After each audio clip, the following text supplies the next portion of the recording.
Okay, हम देख सकते हैं। सो पिछली बार हम देखे थे कि क्या आप क्यों फॉलो करते हैं। मान लीजिए एक पास्टर है, आपका लीडर है। मान लीजिए आप ऑर्गेनाइजेशन में काम करते हैं, आपका जो बॉस है, आप उनको क्यों फॉलो करते हैं। ये पांच में से क्या कोई एक है? या आप एक लीडर हो, आपको लोग फॉलो क्यों करते हैं, आपका पीछे क्यों जाते हैं? नंबर वन है, क्या वो कोर्सिव पावर है, बलपूर्वक शक्ति है? कोई कोई लीडर का बलपूर्वक शक्ति होता है, क्या इसीलिए करते हैं? दूसरा, क्या वो पुरस्कार देते, रिवार्ड देते आपको, और प्रमोशन हो जाता है आपका, या आप प्रमोशन करते हैं लोगों को, उनको प्राइज देते हैं, गिफ्ट देते हैं, इसीलिए आपका फॉलो करते हैं? या फिर आपके लीडर को भी आप फॉलो गिफ्ट के लिए करते हैं? तीसरा, क्या वो पोजिशनल पावर है, उसके पास इंजीनियर डॉक्टर्स लोग या बहुत बड़े, बहुत पोजीशन है उनके पास, पद की पोजीशन है, इसीलिए आप उनको फॉलो करते हैं? या आप एक बहुत बड़े आदमी हैं, बहुत बड़ा पोजीशन है, इसीलिए आपको फॉलो करते हैं? चौथा, क्या वो एक्सपर्ट है, कोई विशेषज्ञ है, उनके पास वही शक्ति है, इसीलिए फॉलो करते हैं? या आप एक एक्सपर्ट पावर है आपके पास, तो इसीलिए लोग आपका फॉलो करते हैं? सबसे लास्ट, सेवक शक्ति, servant power, the most important. क्या आपके पास सर्वेंट पावर है? क्या सेवक का सेवा करने का शक्ति है, इसीलिए लोग आपको फॉलो करते हैं? तो ये है पांच प्रकार का लीडरशिप। यार ये रियल है, ये रियल है, ये कोई कहानी नहीं है। ये पूरे वर्ल्ड में आप सर्च करिए, कहीं ना कहीं लोग ये पांचों में से कोई एक होगा, उसके लिए वो लोग फॉलो करते हैं। लेकिन हम किसको फॉलो करेंगे? यहाँ पे हम इन लोग को सीखने के लिए आए हैं, ये सब सीखने के लिए, या फिर हम कौन सा लीडरशिप सीखने के लिए हम आए हैं? हम मसीह लोग हैं, हम क्रिश्चियन लीडर हैं, हम किस चीज का लीडर बनना चाहिए? ओके, कभी कभी क्रिश्चियनिटी में, हमारी इसमें भी इस चार पांचों को, चारों को पाया जाता है। पांच को छोड़ के चारों पाया जाता है। कोई कोई का पावर होता है, कोई कोई लोग दबाव होते हैं, कोई को बोलते हैं कि नहीं जाएंगे तो हमारे सैलरी काट देंगे, कोई को सोचते हैं हमें डांटेंगे नहीं जाएंगे तो, या फिर हम उनका फेवरेट है, उनके फेवरेट से हम हट जाएंगे। ऐसा होता है। आप हम अपने आप को जांचना है कि हम क्यों हमारे लीडर को फॉलो करते हैं, या हम किस टाइप का लीडर है जो लोग हमें फॉलो करते हैं। ओके, नेक्स्ट हम देखते हैं कि एक्चुअली कौशिक पावर क्या होता है, बलपूर्वक शक्ति वाले क्या होता है। वो लोग ऐसे करते हैं कि मानना पड़ेगा आपको, नहीं तो आपको हटा देंगे। आपको कुछ वर्ड यूज करते हैं, कभी कभी ऐसा बात बोल देंगे कि लोग पूरा हड्डी टूट जाता है, ऐसा वर्ड यूज करते हैं वो लोग। इसका मतलब ये है, बलपूर्वक शक्ति, कौशिक पावर क्या है कि अगवे के पास उन लोगों को किसी ना किसी रूप से सजा देने का क्षमता होती है। वो लोग के पास सजा देने का क्षमता होता है, और वो लोग क्या करते हैं, उसके कहे अनुसार नहीं करते। ऐसे अगवा अपने अनुयायियों का को प्रेरित करने के लिए सजा के डर के इस्तेमाल करते हैं। लोगों को फॉलो करो बोलने के लिए वो लोग सजा का इस्तेमाल करते हैं, ताकि वो लोग बोलते हैं कि अगर नहीं करोगे तो ऐसा करूंगा, अगर ये नहीं करोगे तो सैलरी कट जाएगी, अगर ये नहीं करोगे ऐसे, मतलब इस टाइप का वर्ड वो लोग यूज करते हैं लोगों को फॉलो करवाने के लिए। यीशु यीशु के दिनों में भी राजनीतिक अगुवे रहते थे, जब यीशु मसीह रहते उस समय भी रहते थे लोग। ये कोई नई बात नहीं है, ये जब से सृष्टि से बाद जो हुआ उसके बाद से ये सब चलते आ रहा है। लोग बल का इस्तेमाल करते हैं, सैन्य तानाशाह काम करने के लिए इसका इस्तेमाल करते थे। सैन्य लोग का ना, जो सैन्य लोग रहते थे, बहुत सारी पॉलिटिक्स लोग रहते थे।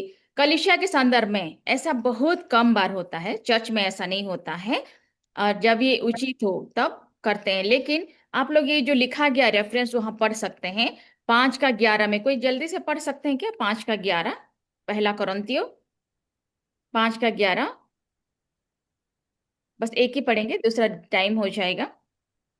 पहला पर कुरिन्थियों। मेरा पर पर मेरा कहना यह है कि यदि कोई भाई कहलाकर व्यभिचारी या लोभी या मूर्ति पूजक या गाली देने वाला या पियक्कड़ या अंधेर करने वाला हो तो उसकी संगति मत करना, वरन ऐसे मनुष्य के साथ खाना भी न खाना। आमीन। हम्म, मतलब कुछ कुछ ऐसा है जिससे थोड़ा सा हमको हटना पड़ता है। और भी आप लोग स्क्रीनशॉट ले सकते, मैंने आपको बोला था आपको शेयर कर दूंगी। और ये जब कंप्लीट होता है तो मैं आपको उस स्लाइड शेयर कर दूंगी। और आप लोग इसको इस्तेमाल कर सकते हैं, आपकी कक्षा में भी पढ़ा सकते हैं, खुद भी इस्तेमाल कर सकते हैं, नोट कर सकते हैं। और आपके मोबाइल में, लैपटॉप में आप इसको सेव कर सकते हैं। ये लाइफ है परमेश्वर का जीवन का, क्योंकि हमें इसके लिए बुलाया गया है। और परमेश्वर अपनी बच्चों का ताड़ना करता है, जिससे कि वो उसकी आज्ञा माने। इब्रानियों 12 का 6 में परमेश्वर भी ताड़ना करते हैं, लेकिन हमारा परमेश्वर का अलग है। पढ़िए इब्रानियों 12 का 6। इब्रानियों 12 का 6।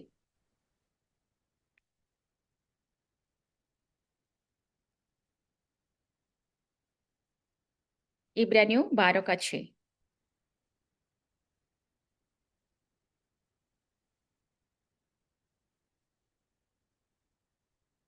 फिर पढ़ रहे हैं इब्रानियों बारह क्योंकि प्रभु क्योंकि जिससे प्रेम करता है उसको अनुशासित भी करता है, और जिसे पुत्र बना लेता है उसको ताड़ना भी देता है। यस, ये परमेश्वर का तरीका है। ये जो जो कौशिक पावर वाले लोग होते हैं उनसे थोड़ा हट के हैं। परमेश्वर भी करते हैं ऐसे, लेकिन कम जगह। कि वो जिसको प्रेम करते हैं उनको ताड़ना देते हैं। लेकिन यहाँ पे जो अलग लोग करते हैं वो अलग है। ओके। परमेश्वर के भविष्य के न्याय का डर लोगों के लिए आज उसकी सेवा करने का एक वैध मकसद है। तो कोई कोई लीडर, मान लीजिए परमेश्वर हमें सजा देगा, हमें दंड देगा, उसी डर से करते हैं हम परमेश्वर का, कोई कोई। लेकिन क्या इसीलिए हमें करना चाहिए? नहीं। अगर हम नहीं करेंगे प्रभु का काम तो हमें दंड मिलेगा, हम नरक जाएंगे, हम स्वर्ग नहीं जा पाएंगे। ऐसा भी मन में होता है ऐसा। लेकिन ऐसा लीडरशिप परमेश्वर को नहीं चाहिए।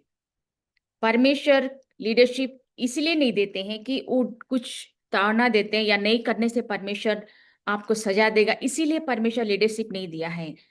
हम अपनी प्रेम से, हम परमेश्वर से प्रेम करते हैं, इसीलिए हम उनका सेवा करते हैं, उनका काम करते हैं। परमेश्वर हमें चाहते हैं, हमारे कामों को वो नहीं चाहते हैं। ओके।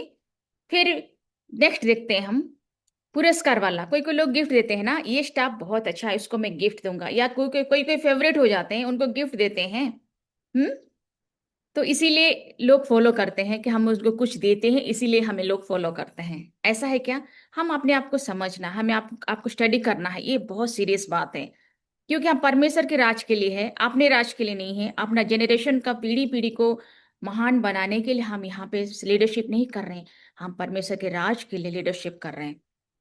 पुरस्कार का शक्ति क्या है? किसी संख्या या निगम में यदि आप वो ही करते हैं तो आपका बॉस आपको करने के लिए कहता है, तो वो आपको उच्च स्तर पर पदोन्नति कर देता है और आपको ओवर टाइम के लिए अतिरिक्त वेतन दे सकता है। कभी कभी बोलते हैं ना, आप अगर ओवर टाइम करेंगे तो ज्यादा पैसा दूंगा, ओवर टाइम करेंगे तो आपका पोजीशन बढ़ा दूंगा, आप डायरेक्टर बन जाएंगे, आप सीईओ हो जाएंगे, आपका पोजीशन बढ़ जाएगा, आपका पोस्ट बड़ा हो जाएगा, सैलरी ज्यादा हो जाएगी। ऐसे भी होता है। स्कूल में छात्र लोग क्या करते हैं, अच्छे ग्रेड के लिए उन लोग को इनाम का इच्छा रखते हैं। स्कूल में ज्यादा ग्रेड मिले तो हमें रिवॉर्ड मिलेगा, हमें वो मिलेगा, वो करते हैं। उसका मतलब वही है ना, पुरस्कार का मतलब मेहनत करेंगे और ये काम पर इनाम का शक्ति होता है। वो अलग चीज है जो हम पढ़ रहे हैं, जो रिवॉर्ड का पावर। ये कभी कभी मसीह जीवन में भी उपयुक्त है। उदाहरण के लिए भविष्य के पुरस्कारों का वादा सही से लगी अभिभावकों के लिए एक रुक तो जा। आ, ये खा ला। ले। मैं किसको ये कर दूं, ये रिकॉर्ड हाँ। ना। हालेलुया। Thank you Lord. तो हम क्या करेंगे? तब तो पुरस्कार का मतलब आप समझ रहे हैं कि क्या हम पुरस्कार देते हैं इसलिए लोग आते हैं। फिर क्या है पुरस्कार का शक्ति, क्या है? यदि उसमें जो बनाया है वो बच जाता है तो उसे उसका प्रतिफल मिलेगा, हमें भी प्रतिफल मिलेगा। लेकिन हमारा वो टाइप का नहीं है जो सांसारिक लीडरशिप करते हैं, लीडर लोग करते हैं। हमें भी पुरस्कार मिलेगा, हम काम करेंगे तो परमेश्वर का हमारे लिए भी पुरस्कार है। लेकिन हम डर के भी लिए, पावर के लिए या पुरस्कार पाने के लिए हम प्रभु का सेवा नहीं कर रहे हैं। इतना ध्यान रखिए, मिलेगा हम कर रहे हैं, मिलेगा जरूर, लेकिन पाने के लिए हम नहीं कर रहे हैं। हम प्रभु को प्रेम करते हैं, इसीलिए हम परमेश्वर का सेवा करते हैं। आनंदित हो, प्रसन्न हो, क्योंकि स्वर्ग में तुम्हारा प्रतिफल बड़ा है। ये खुशी वाली बात है। जॉय, अबाउंडेंट जॉय लिखा है बाइबल में, महा आनंद और खुशी है, क्योंकि स्वर्ग में हमारा फल है, प्रतिफल है। बाइबल हमें जिस प्रतिफल की आशा करने के लिए प्रोत्साहित करती है, वो हमेशा अनंत प्रतिफल होता है। बाइबल में जो लिखा है, जो प्रतिफल हमें मिलने वाला है, जो रिवॉर्ड मिलने वाला है, वो एटर्निटी है, अनंत काल का है। अनंत अनंत, वो जो रिवॉर्ड मिलेगा कभी वो नहीं है, खराब नहीं होगा। वो हमेशा इटर्निटी, हमेशा अनंत के लिए रहेगा। भौतिकवादी अर्थ में प्रतिफल शक्ति मसीह सेवकाई के अधिकांश रूप के लिए उपयोग नहीं है। हालेलुया। अपद की शक्ति, पोजीशन, पोजीशन के लिए कोई कोई लोग फॉलो करते हैं। पोजीशन क्या है? ये ऐसे समय होते हैं जब पदवी शक्ति के उपयोग उचित नहीं होता है। उदाहरण के लिए लोगों, पुलिस का अधिकारी होते हैं, आज्ञा पालन करना चाहिए क्योंकि वो अधिकारी है। कभी कभी अच्छा नहीं लगता ना, पुलिस सहकर्मी लोग रहते हैं जो पोजीशन वाले रहते हैं, कभी कभी अच्छा नहीं लगता है, लेकिन पालन करना पड़ता है। हर किसी के सरकारी अधिकारियों के अधीन रहना चाहिए। रोमियो में लिखा है वचन में 13 का 1 में कि हमको हमारी सरकार का अधिकारी रहना चाहिए। जैसे भी हो, हम तो जानते हैं हमारा सरकार कैसा है, लेकिन आ, जैसे भी है, वचन में लिखा है कि हमें उनका अधीन रहना चाहिए। इफिसियों 6:1-3 क्या लिखा है? बच्चे प्रभु में अपनी माता पिता की आज्ञा मानो, क्योंकि ये उचित है। ये मम्मी पापा का पोजीशन है कि बच्चे उनको मानना जरूरी है। और क्या है? मत्ती 23:5-12 क्या लिखा है? कलीसिया के अगुवे के लिए उपयुक्त हो सकता है। क्या है? पदीय शक्ति मुख्य कारण नहीं होना चाहिए, जिसके कारण कलीसिया के अगुवे लोगों को उनका अनुसरण करने की अपेक्षा करते हैं। चर्च के बारे में मैं ज्यादा नहीं बताऊंगा, आप सब जानते हैं कलीसिया में कैसे होना चाहिए। अनिवार्य रूप में अगुवा जितना बेहतर होगा, उसे पदीय शक्ति पर उतना ही कम निर्भर रहने की आवश्यकता होगी। हमारी वचन के अनुसार अगुवा जितना मेच्योर है, उसके प्रति जितना डिपेंडेंसी होना नहीं है, क्योंकि वो मेच्योर हो गया है, वो अपने आप सब करेंगे। फिर हम देखते हैं विशेषज्ञ, एक्सपर्ट वाले, बहुत सारे एक्सपर्ट होते हैं ना, इंजीनियर होते हैं, साइंटिस्ट होते हैं, बड़े डॉक्टर्स होते हैं, बड़े बड़े एक्सपर्ट होते हैं वो लोग। आजकल एडवांस टेक्नोलॉजी आता है ना, बहुत एक्सपर्ट होते हैं। तो ये लोग क्या करते हैं? ये व्यक्ति पर आधारित है, पद पर नहीं। ये व्यक्ति पर आधारित है, ये पोजीशन नहीं है। वो खुद ही एक बहुत बड़ा इंजीनियर है, बहुत बड़ा डॉक्टर है, खुद ही एक बड़ा साइंटिस्ट है, तो उसके ऊपर डिपेंड करता है, पोजीशन में नहीं। इसको एक्सपर्ट पावर बोला जाता है। अब विशेषज्ञ प्रभावशाली होते हैं क्योंकि आवश्यक जानकारी या कौशल प्रदान करते हैं। वो लोग अच्छा नॉलेज देते हैं, उनके पास पावर होता है सब कुछ करने के लिए। अगर कहीं बम लग गया, एक्सपर्ट नहीं आया, दूसरा कोई कुछ नहीं कर पाएगा, वो व्यक्ति आके वो बम को हटा देगा, उसको ये कर देगा। तो उसको बोलते हैं एक्सपर्ट, जिसके पास विशेष ज्ञान होता है, कौशल होता है। आप देखे होंगे बहुत सारे लोगों के पास बहुत नॉलेज होता है, बाइबल का भी बहुत नॉलेज होता है, बहुत बड़े एमडी फेमडी, मतलब बहुत बड़ा कॉलेज से पढ़ के आते हुए। तो वो लोग क्या करते हैं वहां पे? उनको उसी डर से, उसी पावर से, उसी से भी लोग क्या करते हैं? उनके पीछे चलने की कोशिश करते हैं। तो जैसे यहाँ वचन लिखा है, 1 तीमुथी 3:4-5, 2 तीमुथी 2:15 में लिखा है, क्या है? निश्चित रूप से मसीह अगुवा का पता होना चाहिए कि वो क्या कर रहे हैं। एक पढ़ सकते हैं क्या जल्दी से? 1 तीमुथी 3:4-5, दोनों नहीं पढ़ेंगे, एक ही पढ़ेंगे। 1 तीमुथी 3:4-5।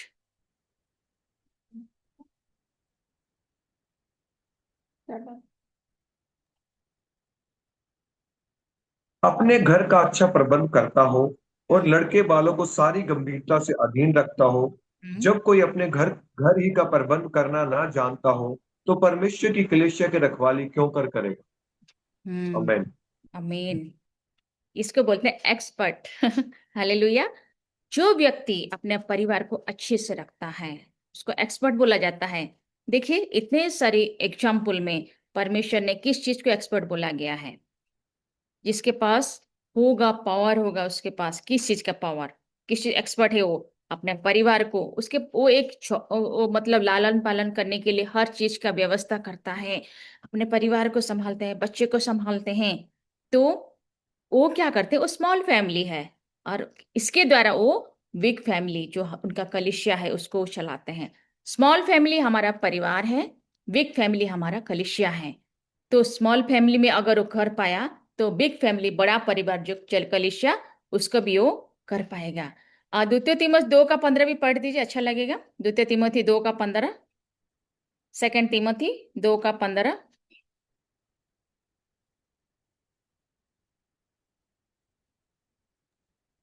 अपने आप को परमेश्वर का ग्रहण योग्य और ऐसा काम करने वाला ठहराने का प्रयत्न कर जो लज्जित होने न पाए और जो सत्य के वचन को ठीक रीति से काम में लाता हो। आमीन। आमीन। पिछली बार हम इसको पढ़े थे कि ऐसा काम करो कि शर्म ना लगे। शर्म मतलब वही कि शर्म लगता है, अरे मैं कर नहीं पाया। शर्म एक रियल वर्ड है ये। कोई मैन को अगर शर्म का बात करे तो कैसा लगेगा, बहुत सारी वो दुख की बात है। तो ऐसा मत करो, वचन में लिखा है आप शर्म सहने वाला, शर्म होने वाला व्यक्ति मत बनो, ऐसा लिखा है।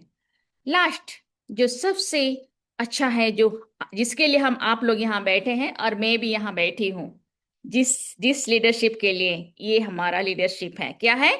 सर्वेंट पावर, सेवक शक्ति। ये है सेवक शक्ति। ये तब होता है जब लोग आपका अनुसरण करेंगे, क्योंकि वो आपका सम्मान करते हैं। ये रियल सम्मान, ये रियल मतलब सम्मान करते हैं आपको, जो फॉलोअर आपके होते हैं। क्यों? क्योंकि आपके पास सेवक शक्ति है, सर्वेंट पावर है। इसलिए नहीं कि आप सम्मान की मांग करते हैं, ऐसा नहीं कि आप सम्मान का मतलब मुझे लोग सम्मान करे, वो करे, ये करे, ऐसा हम नहीं करते हैं, ऐसा नहीं। लेकिन हमारे पास वो सेवक का गुण है, इसीलिए लोग हमें करते हैं। ऐसा इसलिए है क्योंकि आपने इस अर्जित किया है, आपने इसको डिजर्व किया है। क्यों डिजर्व किया है? क्योंकि आप एक सेवक हैं। डिजर्व समझ रहे हैं ना? डिजर्व हिंदी में बोलते हैं उसको, आप उसका योग्य है, योग्य है। इससे भी बड़ा वर्ड है ये डिजर्व। मतलब अगर आपके पास सेवक का पावर है सेवा करने का, तो आप एक सम्मान पाने का, बहुत बड़ा सम्मान पाने का आप डिजर्व करते हैं। आप योग्य ठहराते हैं। ये सिर्फ इतना ही नहीं है, अगर वो ऐसा नहीं करते हैं तो उन्हें दंडित किया जाता है। ऐसा नहीं है कि नहीं करेंगे तो उनको दंड कर देंगे, ऐसा नहीं है। अगर वो ऐसा करते हैं तो उन्हें पुरस्कार किया जाता है, ऐसा भी नहीं है। अगर ऐसा करने से उनका इंचार्ज हो जाएंगे, कुछ बड़े हो जाएंगे, इसीलिए ऐसा भी नहीं है। सेवा करने के द्वारा कोई बड़ा व्यक्ति बन जाएगा, या फिर कुछ रिवॉर्ड मिलेगा, या फिर कुछ फेवरेट हो जाएंगे, ऐसा नहीं है। क्या है? पढ़िए तिमोथी, सेकंड तिमोथी 2:15, क्या है इसमें? और पहला तिमोथी 3:4-5। 2:15 शायद आपने पढ़ा, फिर से पढ़ लेते हैं। सेकंड तिमोथी 2:15। अपने आप को परमेश्वर का ग्रहण योग्य और ऐसा काम करने वाला ठहराने का प्रयत्न कर जो लज्जित होने ना पाए और जो सत्य के वचन को ठीक रीति से काम में लाता हो। यस, अभी हमने पढ़ा कि ये है सेवक, सेवकपन, सेवक। और एक अगुआ स्वतंत्र बनाता है, एक अगुआ दूसरे अगुआ को फ्रीडम देता है, स्वतंत्र बनाता है। वो चाहता है कि लोग उसका अनुसरण करें, क्योंकि वो वास्तव में ऐसा करना चाहते हैं। फ्रीडम देते हैं।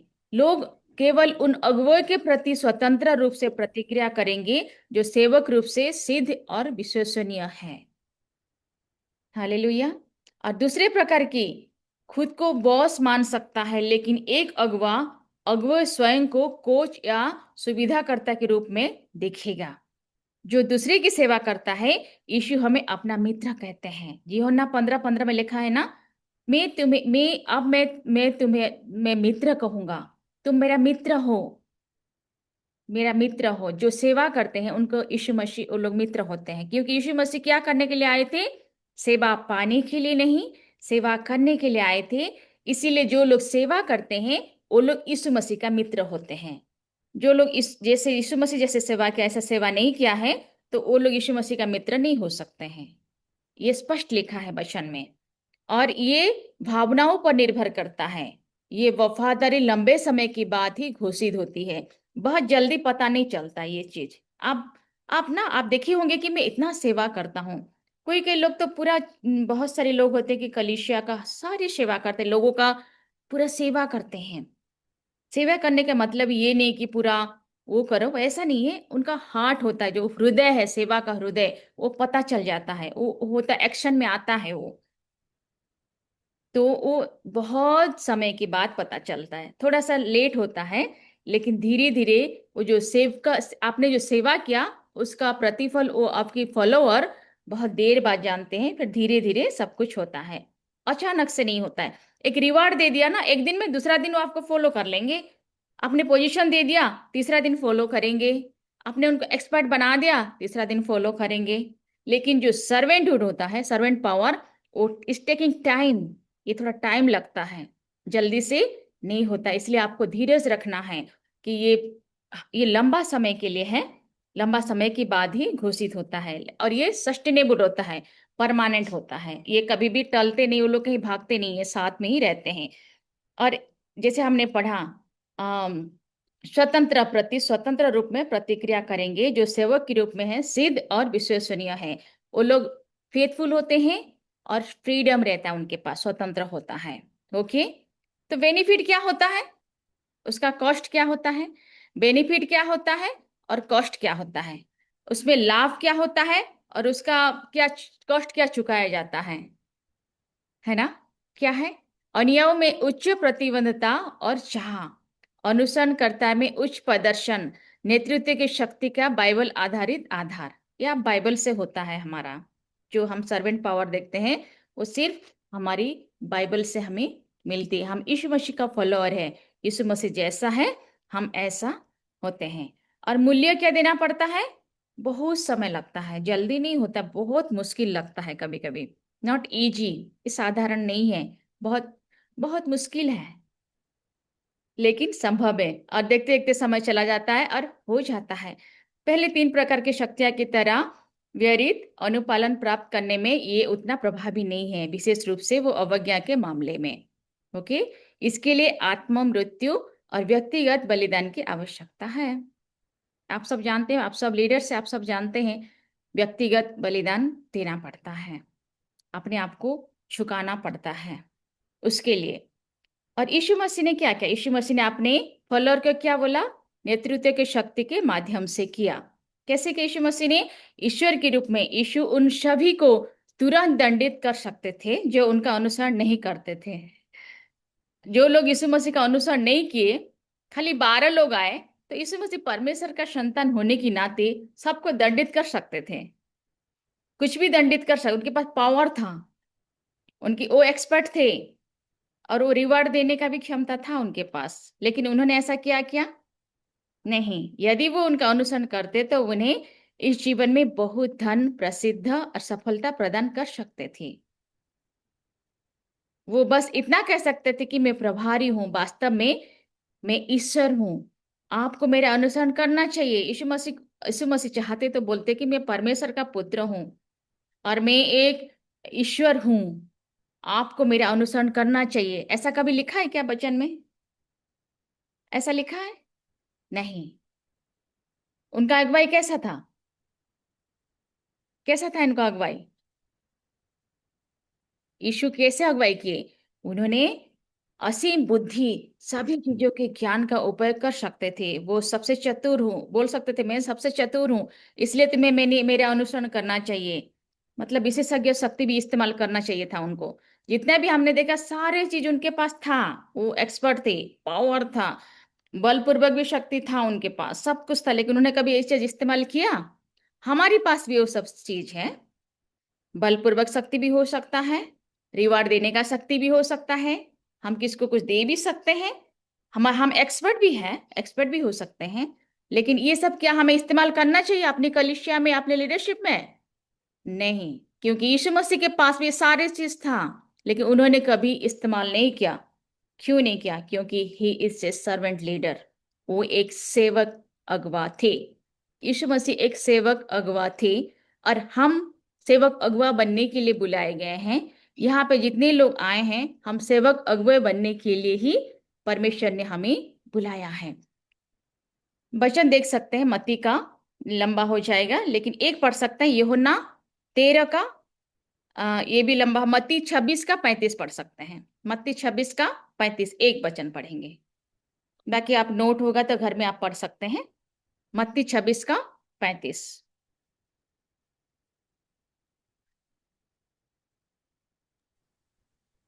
पतरस ने उससे कहा, यदि मुझे तेरे साथ मरना भी हो तो भी मैं तुझसे कभी ना मुकरू मुकरूंगा।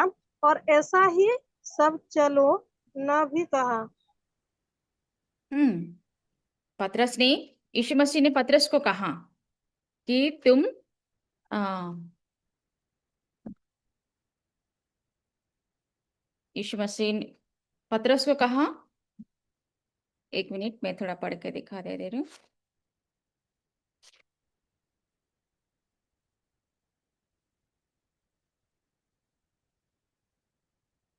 लिखा है,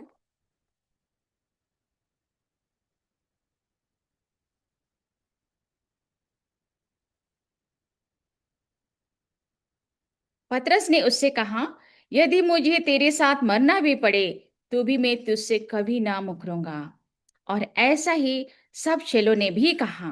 क्या बोले? यीशु मसीह को बोले कि यीशु मसीह, गुरु, मैं आपके साथ मरने के लिए भी तैयार हूं। और सब चेलों ने भी उनसे ऐसा कहा। और मरकुस ने भी देख सकते हैं, मत्ती 20 में भी देख सकते हैं, यूहन्ना 13:3 से 17 में भी देख सकते हैं कि यीशु मसीह के साथ मरने के लिए तैयार हो जाए। यीशु मसीह को बोले कि मैं तो आपके लिए मरने के लिए तैयार हूं। ऐसे वो लोग उनको बोलते थे। सेवकपन क्या है? कमजोरी नहीं है। ये आपका कमजोरी नहीं है कि मतलब फॉल्स पॉइंट नहीं है कि मैं सेवक लीडर हूँ, सर्वेंट लीडर हूँ। अपने आप को हीन नहीं समझना है कि मैं एक सर्वेंट लीडर हूँ बोल के। कभी कभी मन में आता होगा कोई कोई लीडर्स लोग का कि मैं सर्वेंट लीडर हूँ बोल के, कभी कभी मन में थोड़ा दुख भी आता होगा। नहीं, ये प्राउडनेस से, ये प्राउड करने का विषय है। यूहन्ना 13:3 में लिखा है, ये बहुत इंपॉर्टेंट है। 13:3, यूहन्ना 13:3, कोई पढ़ सकते हैं? 13:3। यह जानकर कि पिता ने सब कुछ मेरे हाथ में कर दिया है और मैं परमेश्वर के पास से आया हूँ और परमेश्वर के पास जाता हूँ। हम्म ये है परमेश्वर, यीशु मसीह के सब कुछ अधीन कर दिया है। तो ये आपका एक कमजोरी है क्या? आप जो सर्वेंटहुड का काम कर रहे हैं, सेवकपन का, ये आपका कमजोरी है? ये क्या मेरी एक कमजोरी है? नहीं, सब कुछ परमेश्वर यीशु मसीह के हाथ में कर दिए हैं। जो यीशु मसीह ने हमें सब कुछ अपने हाथ में कर दिया है, ये पावर हमारे पास है। सेवक लीडर के पास ये पावर रहता है। बहुत बड़े परमेश्वर के दास लोग होते हैं, बहुत बड़े बड़े, उनके लिए नहीं है। ये जो लोग सर्वेंट लीडर हैं, उन लोग के पास ये जो यीशु मसीह को परमेश्वर ने दिया है, ये पावर आप लोग को दिया गया है। क्योंकि हम लोग सर्वेंट लीडर है, हम लोग सेवकपन करते हैं, हम सेवा करते हैं। आप फोटो देखते होंगे, हम ऐसा लीडर है, अगर हम किसी का पैर धोने का योग्य नहीं है तो फिर हम लीडर नहीं है। सर्वेंट लीडर तो दूर की बात है। ये बहुत बहुत इम्पोर्टेंट बात है। मैं भी बहुत घमंड थी, मैं बहुत स्पिरिचुअल थी बचपन से। मैं 5 जनरेशन का क्रिश्चियन हूँ। मेरे दादाजी का पापा थे पास्टर ब्रिटिश जमाने में। लेकिन मेरे पास बहुत प्राउड था। मैं बहुत स्पिरिचुअल सोचती थी। मैं पवित्र आत्मा भी पाई थी, बपतिस्मा भी लिया था बचपन से, सब कुछ। लेकिन जब मैंने सर्वेंट लीडर के बारे में सोचा, तब मैंने सोचा कि मैं कितना नीचे हूँ। जिस दिन मैंने जाना, उस दिन से मेरा मेरा प्रमोशन शुरू हुआ। उस दिन से मेरा नजर लोगों के प्रति प्रेम से भर गया, सेवा करने के लिए। मेरा सारी पोजीशन, सारे डिग्री, सारे जो खानदानी, जो हमारा पावर, अ, सब कुछ मेरे मन से मैंने सब कुछ निकाल दिया। क्यों? क्योंकि मुझे एक सर्वेंट लीडर बनना है। मुझे बहुत बड़ा पोजीशन लीडर, बहुत बड़ा नाम लीडर नहीं बनना है। मुझे यीशु मसीह जैसे बनना है, जिसके पास ये पावर रहेगा। कौन सा पावर? जो परमेश्वर ने यीशु मसीह को सब कुछ पावर दे दिया, वो पावर मुझे चाहिए। इसलिए मुझे सेवा का हृदय चाहिए, सर्वेंट लीडर बनना है। सेवकपन एक चुनाव है, एक जबरदस्ती नहीं है, सबके लिए जबरदस्ती नहीं है, ये चॉइस है। 13:4, यूहन्ना 13:4 में ही लिखा है। उसी 4 में पास्टर जी पढ़ सकते हैं क्या? 4। 13 का 4 यूहन्ना। भोजन पर से उठकर उसने अपने कपड़े उतार दिए और अंगोछा लेकर अपनी कमर बांधी।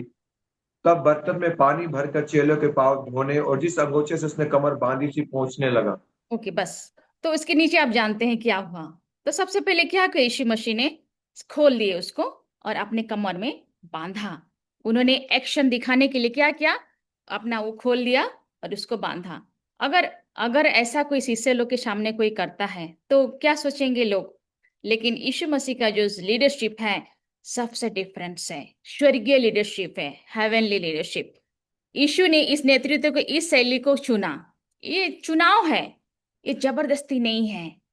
ये एक ऑप्शन भी, मतलब आपके लिए एक चुनाव है वो। किसी ने उसे ऐसा करने के लिए मजबूर नहीं किया यीशु मसीह को। किसी ने इनको उम्मीद भी नहीं किया था कि ऐसा करेंगे बोल के। पतरस तो सरप्राइज हो गया, अरे मसीह गुरु आप क्या कर रहे हैं। उन्होंने वो सरप्राइज हो गए, क्या कर रहे हैं, मैं आपका करूं, आप कैसे गुरु, हमारा पैर आप कैसे धो सकते हैं। मतलब सोचिए ये एक सरप्राइज था उन लोग के लिए। लेकिन उसके बाद उन्होंने सेम ऐसे ही किया।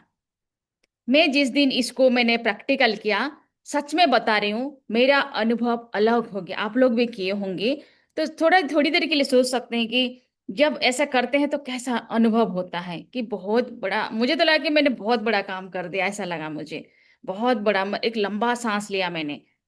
तो सोचिए अगर यीशु मसीह जैसे हम सेवा करेंगे तो हमें और क्या नहीं लगेगा। हम यहाँ पे एक बहुत बड़ा पोजीशन ये करने के लिए नहीं आए हैं, लेकिन हम एक सर्वेंट लीडर बनने के लिए, जो जिसके पास ये क्षमता हो जो परमेश्वर ने दिया है। जो हमने पढ़ा कि पिता ने सब कुछ मेरे हाथ में कर दिया है। देखिए उसके बाद हमने क्या पढ़ा, उसके बाद यीशु मसीह का एटीट्यूड शुरू हुआ ना, जो कार्य प्रैक्टिकल, मतलब जो उन्होंने अपना अंगूछा निकाला, कमर में बांधा, शिष्य लोग का, चेला लोग का पैर धोने गए। उससे पहले क्या किया हमने पढ़ा, यीशु ने ये जानकर पिता ने सब कुछ मेरे हाथ कर दिया है और मैं परमेश्वर के पास से आया हूँ और परमेश्वर के पास जाना है, जाता हूँ। ये उनको जान गए थे यीशु मसीह कि सब कुछ मुझे दे दिए हैं, मेरे हाथ में सब कुछ हो गया है, अथॉरिटी सब कुछ है।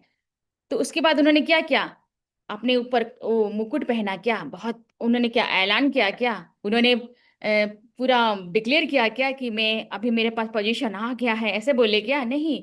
उन्होंने क्या किया, अपना अंगूछा निकाला, कमर में बांधा, फिर अपने चेलों का पैर धोया। ये है क्रिश्चियन लीडरशिप, ये है सर्वेंटहुड। सेवक नेतृत्व वास्तव में निस्वार्थ है। यूहन्ना 13:5 से 11 लिखा है कि सेवक का जो लीडरशिप होता है, सर्वेंट लीडरशिप, और निस्वार्थ होता है, कोई भी स्वार्थ नहीं रहता है। यीशु जानता था कि यहूदा उससे धोखा देने वाला है। यीशु मसीह जानते थे कि ये मुझे जरूर धोखा देगा। फिर भी उसने क्या किया, उनका पैर धोए, उस समय धोए उनका पैर। ये सच्चे नेतृत्व की निस्वार्थ प्रकृति को प्रकट करता है। आप जानते हैं कि आपके साथ कोई है जो आपकी बुराई करता है, आपका अच्छा नहीं चाहता है, आपका फ्यूचर के लिए हानि का भी कारण हो सकता है, नो डाउट। फिर भी आप उसका सेवा करते हैं। बाकी काम परमेश्वर का है। यीशु के सेवक होने का मतलब ये नहीं नहीं था कि उसने प्रभारी इंचार्ज होना छोड़ दिया। वो हमेशा एक अगुवा था। सेवक का मतलब लोगों को खुश करना नहीं है, ध्यान दीजिए। सेवक का मतलब, लीडर्स का मतलब लोगों को खुश करना नहीं है। आप जो सेवा कर रहे हैं तो उनको खुश करने के लिए नहीं है। ये एक अलग है। एक ये परमेश्वर का जो एटीट्यूड है, बल्कि परमेश्वर की इच्छा पूरी करना है। वो हम परमेश्वर की इच्छा को पूरी करते हैं, इसीलिए हम करते हैं। सेवक होने का मतलब कमजोर तरीके से हर किसी को एजेंडा तय करने देना नहीं है। ये हमारा कमजोरी नहीं है। हमने पढ़ा ना, उसी 13 का 8 में लिखा है, मैं पढ़ रही हूँ।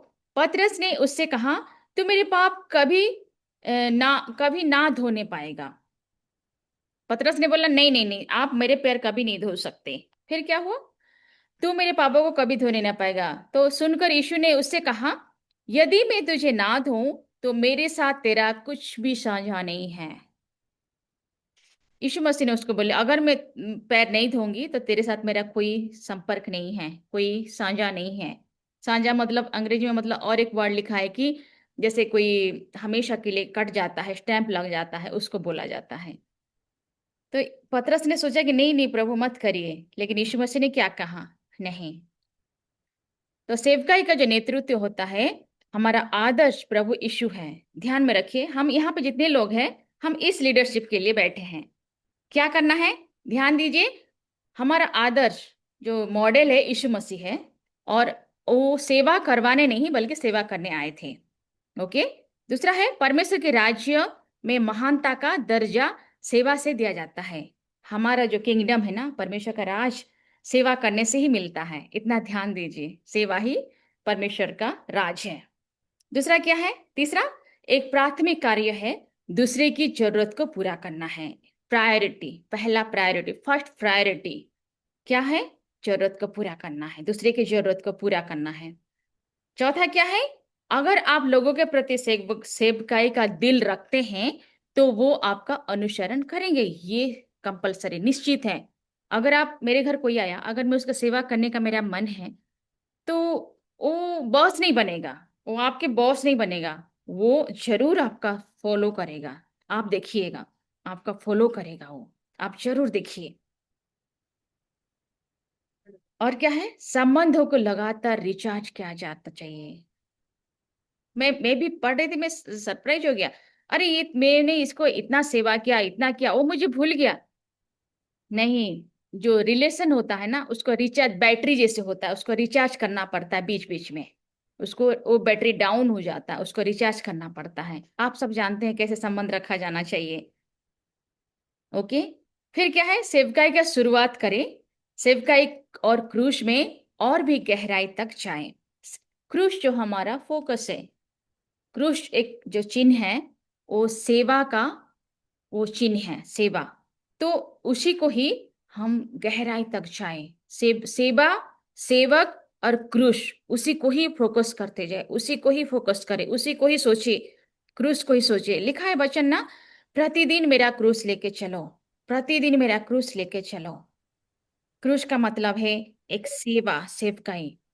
सेवक नेतृत्व के परिणाम हमेशा ये होता है कि लोग मसीह का अनुसरण करते हैं। जो लोग सर्वेंट लीडर होते हैं, वो लोग किसका सेवा, किसका अनुसरण करते हैं, यीशु मसीह का अनुसरण करते हैं, सेवक का नहीं। देखिए ये वर्ड कितना इंपॉर्टेंट है। जो लोग सेवक सेवक करते हैं, सर्वेंट लीडर है, वो लोग यीशु मसीह को फॉलो करते हैं, ठीक है, सेवक का नहीं, उनका फॉलो नहीं करते हैं। वो लोग यीशु मसीह का करते हैं, उनका सेवा करते हैं। सेवकाई में भंडारीपन शामिल होता है, सेवकाई में, लीडरशिप में भंडारीपन का भी शामिल होता है। ओके। तो उसकी विशेषताएं कुछ देखेंगे। हमारे साथ 8 बजे तक है टाइम, 8 बजे तक है पास्टर रणवीर, हमारा समय 8 बजे। जी मैम, आप ले सकते हैं, आप आगे भी ले सकते हैं समय मैम। ओके, थोड़ा सा आगे कर सकते हैं, हाँ। तो सेवकाई जी मैम। नेतृत्व की विशेषताएं देखिए, विशेषताएं कुछ देखेंगे, डेफिनेशन हम देखेंगे। ये बहुत इंपॉर्टेंट है, जब हम सुनते हैं परमेश्वर का वचन तो ये जरूर कार्य करता है। सेवकपन परमेश्वर द्वारा आपको दिए गए उपहार में एक है, समझ रहे, लीडरशिप एक गिफ्ट आपको उपहार में दिया गया है। ये है, आपको पोजीशन में रखा गया है, आप लीडरशिप करो, सेवक। ये मत सोचिए कि मैं ये करने के द्वारा मुझे मिलेगा, नहीं। जो लोग परमेश्वर जिसको नियुक्त करता है, उनको ये दिया जाता है। सब लोग नहीं कर पाएंगे, सबके लिए नहीं है। जो लोग यीशु मसीह जिसको चुनते हैं, जो लोग जो लोग विलिंग होते हैं, उनको परमेश्वर के द्वारा दिए गए एक उपहार है। दूसरा क्या है, सेवक अगुआ कमजोरों को प्रति सहानुभूतिपूर्ण और गलती करने वालों के प्रति दयालु और समझदार होगा।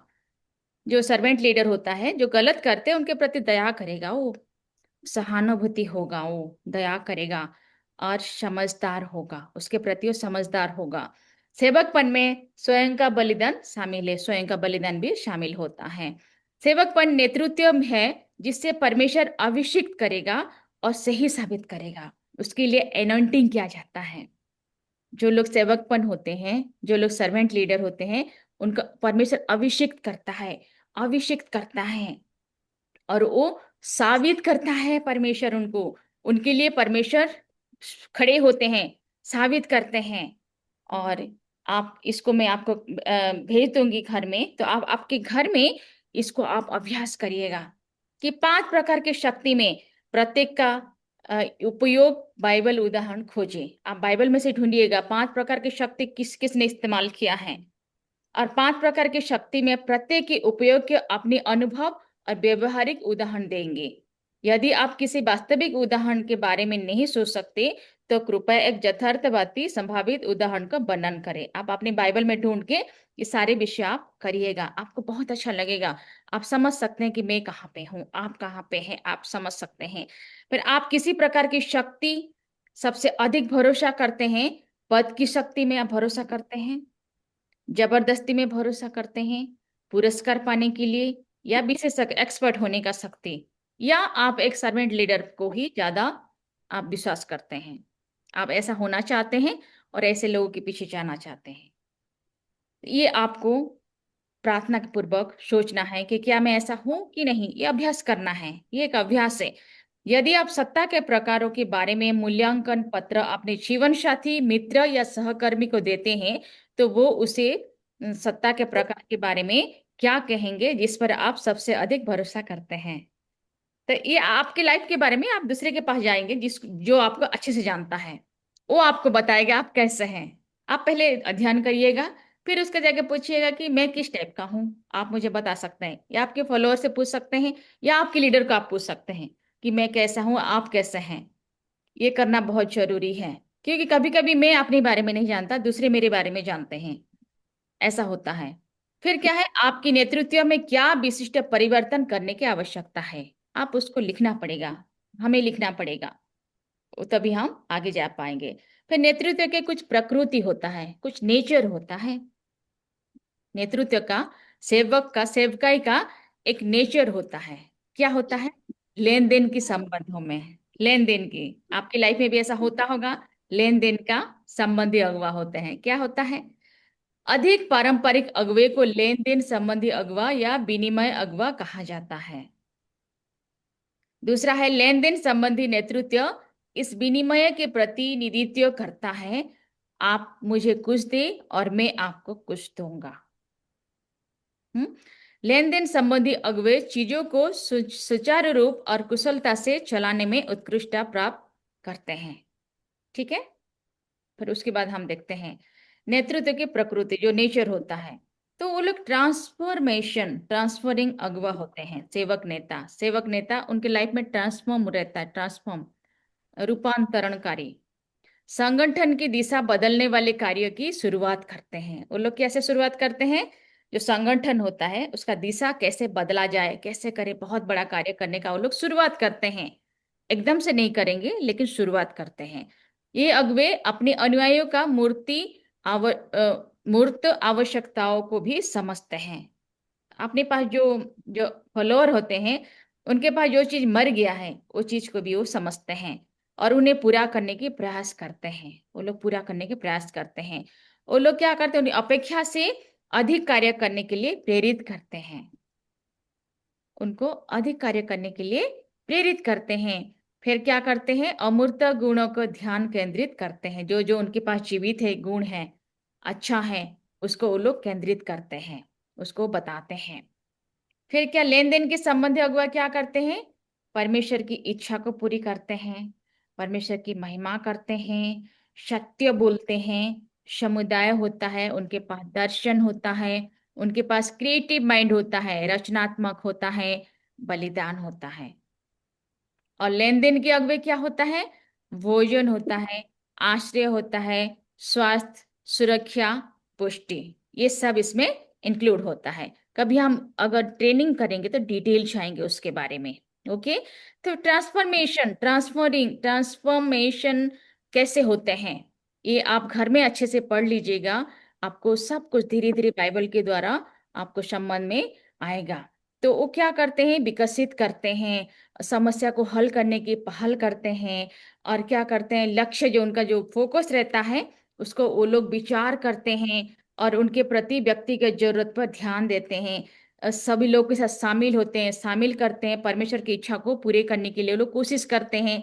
सेवक नेतृत्व अनुयायियों के समूह को भलाई के लिए अपने स्वार्थ से परे जाने के प्रेरित करता है, लोग का लक्षण का विश्वास दिलाता है, फिर क्या संगठन का रूपांतरण जो होता है वो क्या करते हैं, भविष्य का दर्शन को प्रस्तुत करता है, भविष्य के दर्शन को प्रस्तुत करता है। उसको आप डिटेल पढ़ के आप जान सकते हैं। 3 प्रकार की नेतृत्व क्या है, अधिकार जताने वाला नेतृत्व, सेवकपन और गैर नेतृत्व।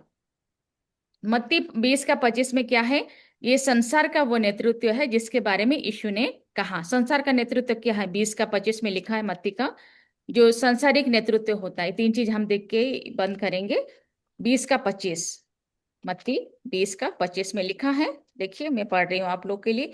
यीशु ने उसे पास बुलाकर कहा, तुम जानते हो कि अन्य जातियों की हाकिम उन पर प्रभुता करते हैं और जो बड़े बड़े हैं वो उन पर अधिकार जताते हैं। ये सांसारिक प्रभुता है, सांसारिक लीडरशिप है, अन्य जातियों के बारे में है। और सेवकपन के बारे में क्या लिखा है, मत्ती 20:28, उसी में ही 28 से क्या लिखा है, 28 से है 26 से 28 लिखा है कि परंतु तुम में ऐसा कोई होगा, परंतु जो कोई तुमसे बड़ा होना चाहे वो तुम्हारा सेवक बने। पूरा उल्टा है ना, पूरा उल्टा है। फिर बोले, और जो तुम में प्रधान होना चाहे वो तुम्हारा दास बने। जैसे कि मनुष्य का पुत्र वो इसलिए नहीं आया कि उसकी सेवा टहल की जाए, परंतु इसलिए आया कि आप सेवा टहल करें और बहुतों को छुड़ौती के लिए अपना प्राण दे। तो यीशु मसीह ने लीडरशिप के बारे में स्पष्ट कहा है। मेरे प्यारे भाई बहन, मेरी रेस्पेक्टेड सब लीडर्स लोग, ये हमारा लीडरशिप है कि अगर हम बड़ा बनना चाहेंगे तो हमें सेवा ही करना पड़ेगा। हम बड़ा बनने के लिए सेवा करेंगे ऐसा तो नहीं है। फिर भी यीशु मसीह ने क्लियर किया है कि अगर तुम में से कोई बड़ा होना चाहेगा तो सेवक बनो, सेवक बनना पड़ेगा। फिर बोले कि जो प्रधान होना चाहे वो दास बनना पड़ेगा, जो प्रधान होना चाहेगा उसको दास बनना पड़ेगा। फिर क्या बोले यीशु मसीह ने, जैसे कि उन्होंने अपना एग्जाम्पल दिया। हाँ, मैं भी तो ऐसा किया। मैंने भी क्या किया, मनुष्य पुत्र, बोले मनुष्य का पुत्र इसलिए नहीं आया कि सेवा टहल की जाए, कि मेरा सेवा किए, लेकिन मैं इसलिए आया हूं कि मैं सेवा करूं। बस इसी को आप पकड़े रहिए, इसी को, ये हमारा लीडरशिप है और ये हम इसीलिए परमेश्वर हमें बुलाया। हम और कोई बड़ा पोजीशन, बहुत बड़ा लीडर, ये बहुत बड़ा जो जो कर्शिप पावर है, जो जो जो बड़े बड़े लीडर होते हैं, हम वो नहीं, हम एक सर्वेंट लीडर है। हम यीशु मसीह का फॉलो करते हैं। जैसे यीशु मसीह हमारा लीडर है, हम वैसे उनके जैसे बनेंगे और हमारे फॉलोअर भी उनके जैसे बनेंगे। गैर नेतृत्व समझ रहे होंगे, हिंदी में गैर नेतृत्व वो कैसा होता है। यूहन्ना 13:8 में लिखा है, यूहन्ना 13:8 में गैर नेतृत्व, जो लोग अभी शायद हमने पढ़ा, जो लोग गैर जिम्मेदार बोलते हैं ना, इरेस्पॉन्सिबिलिटी, वो लोग जिम्मेदारी नहीं लेते हैं, वो लोग, उसको गैर नेतृत्व बोलते हैं। 13:8 हमने जो पढ़ा था, क्या लिखा है, लिखा है कि पतरस ने उनसे कहा, तू मेरे पाप कभी नहीं धोएगा। ये सुनकर यीशु ने उनसे कहा, यदि मैं तुझे ना धोऊं तो मेरे साथ कुछ भी नहीं है। पतरस द्वारा यीशु को नेतृत्व का त्याग करने की परीक्षा, यहाँ पे त्याग करने का परीक्षा, हालांकि अच्छे में बोले हैं लेकिन ऐसा नहीं है। नेतृत्व के प्रभाव क्या होता है, उसका कुछ प्रभाव भी तो होता है। आपने नेतृत्व किया, कुछ प्रभाव नहीं हुआ ऐसा तो है नहीं। जो हम करते हैं उसका प्रभाव जरूर पड़ता है। क्या है ये, थोड़ा सा हम देखेंगे, ज्यादा समय नहीं होगा। गैर नेतृत्व और सेवक पर नेतृत्व एक समान नहीं है, ठीक है, ध्यान में रखिए। जो रेस्पॉन्सिबिलिटी नहीं है और कोई के मना कर दे, पतरस ने मना किया ना इस करने के लिए, तो कभी कभी हम पवित्र आत्मा कार्यों को मना नहीं करना है और हमें बहुत ध्यान देना है। तो जो सर्वेंट लीडरशिप और जो गैर नेतृत्व है और सेवकपन का एक समान नहीं है, कभी भी समान नहीं हो सकते हैं। दूसरा क्या है, अधिकार जताने वाले अगुवो अधीन लोगों को उच्च प्रभावशीलता बनाए रखते हैं। अधिकार जताने वाले अगुवों के अधीन लोग केवल उच्च प्रभावशीलता बनाए रखते हैं, ठीक है। अधिकार जताने वाले के नेतृत्व वाले समूह अधिक विद्रोह और संक्रामक व्यवहार का अनुभव करते हैं। जो लोग अधिकार जताते हैं, ठीक है, अधिकार जताना में प्रभाव क्या होता है देख रहे हैं। अधिकार जताने वाले नेतृत्व वाले समूह में असंतुष्ट अनुभव हो सकता है। ठीक है, अधिकार जताने वाले हम लीडर नहीं हैं, ऐसा ऐसा होता है, आपका संक्रामक हो जाएगा, आक्रामक होगा, विद्रोह होगा, और आपका जो समूह है असंतुष्ट होगा, और और क्या होगा, और लोग अधिक निर्भरता और कम पहल प्रदर्शन करेंगे, ज्यादा अधिक निर्भरता करेंगे, डिपेंडेंसी होंगे, पहल प्रदर्शन करेंगे। सेवक नेताओं का अधीन लोग अधिक रचनात्मक और सामंजस्य प्रदर्शित करते हैं। सेवक नेताओं का अधीन लोग क्या करते हैं, क्रिएटिव माइंड होते हैं, क्या क्या सोचते हैं बताते हैं, विजन बताते हैं, सब कुछ करते हैं, और सामंजस्य प्रदर्शित करते हैं अपने आप को। वो एनकरेज, मतलब बहुत खुशी से, बहुत एनकरेज से वो लोग प्रदर्शित करते हैं। फिर सेवकपन अगुवा क्या करते हैं, अधीन लोग अधिक प्रतिबद्धता प्रदर्शित करते हैं, अधिक अधिक उनके साथ रहने की कोशिश करते हैं। फिर पुराना प्रतिमान और नया प्रतिमान, परंपरा है, प्रासंगिक है, बदलाव का महत्व दिया जाता है। ठीक है, और जो जो जो पॉजिटिव बातें हैं, कुछ कुछ नेगेटिव बातें हैं जो पुराने जो होता था। लेकिन नया प्रतिमान क्या है, सर्वेंट लीडरशिप है। तो हम उसको अगुवाई की कमी से कलीसिया में प्रॉब्लम होता है। ठीक है, तो हम उसको, ये एक बहुत बड़ा चीज है। क्या होता है, यहाँ पे लिखा है कि प्रबंधन मजबूत, कमजोर और बहुत ज्यादा, लगभग कोई नहीं, ऐसा हम इसको अपने कलीसिया में हम इसको रचना कर सकते हैं। हम देख सकते हैं कि कैसा परमेश्वर आपको बनाया है। आप सबके पास क्या है, कलीसिया है, झुंड है, सब कुछ है, पास्टर्स है, लीडर्स है, प्रेयर लेडी है, वर्शिप लीडर है, और सब सब लोग भाई बहन हैं, एक साथ सहभागिता करते हैं, रोटी तोड़ते हैं। और बाहर जगह में भी आप परिवार का लीडर है, आपकी जहाँ आप जॉब करते हैं वहां भी आपका पोजीशन होगा, स्कूल में पढ़ते हैं, आपके भाई बहन आपके अंडर, या फिर आप कहीं ना कहीं आप एक लीडरशिप करते हैं। लेकिन हमें परमेश्वर सर्वेंट लीडर के लिए ही बुलाया है। ध्यान में दीजिए, हम कोई बड़े लीडर और ऐसे लीडर बनने की हमें आवश्यकता नहीं है। तो हमें परमेश्वर सर्वेंट लीडरशिप बनने के लिए बुलाया है। हालेलुया। तो जैसे हमने पढ़ा, हालेलुया। यीशु मसीह बोला कि आप अगर प्रधान होना चाहिए तो दास बनना पड़ेगा। सीधी सी बात है, पूरा क्लियर वर्ड यूज किया गया है। अगर आप बड़ा बनना चाहते हो तो आपको छोटा बनना पड़ेगा, सेवक बनना पड़ेगा। बस यही हमारा बाइबल बताती है, यही बताता है। ये हाँ, ये लीडरशिप, हम यही लीडरशिप के बारे में, यहाँ हम जितने भी बैठे हैं, हम सर्वेंट लीडरशिप के लिए बैठे हैं। सेवकपन क्या है, उसके बाद और भी डेफिनेशन है जो उसका पार्ट 2 पार्ट 3 है, ये बेसिक है। उसके बाद क्या करना है, अगर हमें मौका मिला तो हम उसके बारे में फिर से करेंगे। लेकिन सबसे पहले हम ये बनेंगे, फिर 2-4 स्टेप है उसको हम कंप्लीट करेंगे। लेकिन जब आप पहला हम नहीं करेंगे ये वाला सर्वेंट लीडरशिप, तो दूसरे के पास दूसरा स्टेप हम नहीं कर पाएंगे। आप जितने लोग यहाँ बैठे